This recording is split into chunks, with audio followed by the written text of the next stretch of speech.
वक्रतुंड महाकाय सूर्यकोटि समप्रभ निर्विघ्नं कुरु मे देव सर्वकार्येषु सर्वदा।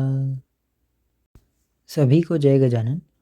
जैसा कि आप सब जानते हैं, हम श्री गणेश मानस पूजा के अर्थ को समझने का प्रयास कर रहे हैं, जिसकी रचना गाणपत्य संप्रदाय के महान आचार्य परम पूज्य श्री हेरमराज महाराज द्वारा की गई है। पिछले वीडियोस में हमने 16 पंक्तियों के अर्थ को समझा था।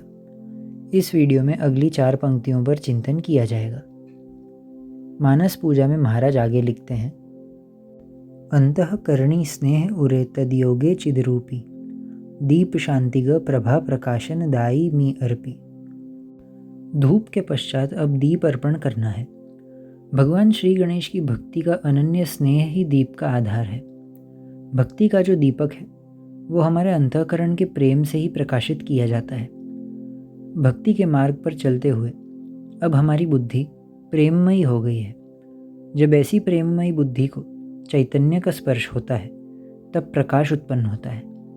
उसी प्रकाश को दीपक कहा है।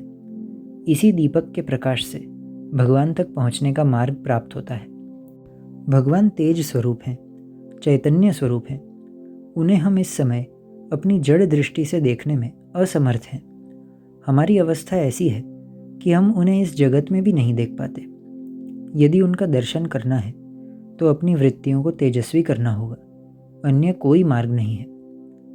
अब अगली 2 पंक्तियों के अर्थ को समझने का भी प्रयास करते हैं। स्वस्वानंदी आत्मभोगतो क्रियास्फूर्तिपूर्ण ऐक्य भोगवी नैवेद्यची घ्या मोदक आदि अन्न। अब नैवेद्य अर्पण किया जाएगा। हमारे जीवन में जो बाहरी घटनाएं होती हैं उनका संबंध क्रिया से है, और जो मन के विचार हैं उनका संबंध स्फूर्ति से है। क्रिया के पीछे हमेशा स्फूर्ति होती है, और हमारी प्रत्येक क्रिया कुछ न कुछ प्राप्त करने हेतु ही होती है। तात्पर्य यह है कि क्रिया अपूर्णता का प्रतीक है, क्योंकि मनुष्य उसी को प्राप्त करने का प्रयत्न करता है जो उसके पास नहीं है। अब जब हम साक्षात भगवान श्री गणेश की शरण में आ गए हैं तो कुछ भी प्राप्त करने को शेष नहीं रहता। अब हमें अपने भीतर ही आनंद की अनुभूति होती है। इसी को आत्मभोग कहा है। ये आनंद स्वयं का स्वयं को होने वाला आनंद है, इसीलिए इसे स्वस्वानंदी कहा है। इसी स्वानंद को हम नैवेद्य के रूप में भगवान को समर्पित कर रहे हैं। भगवान गणेश की पूजा में मोदक नैवेद्य के रूप में समर्पित किया जाता है। मोदक शब्द का अर्थ समझें तो ज्ञात होता है कि मोद अर्थात आनंद और क अर्थात करने वाला। जो आनंद निर्माण करे वही मोदक कहा जाता है। अर्थात भगवान श्री गणेश की कृपा से प्राप्त हुआ आनंद उन्हीं को समर्पित करना, यही नैवेद्य अर्पण है।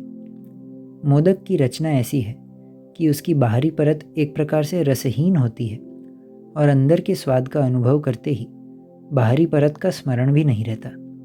उसी प्रकार जब भगवान गणेश की भक्ति के आनंद का अनुभव होता है तब ये बाहरी परत रूपी संसार भी आनंद का ही विषय बन जाता है।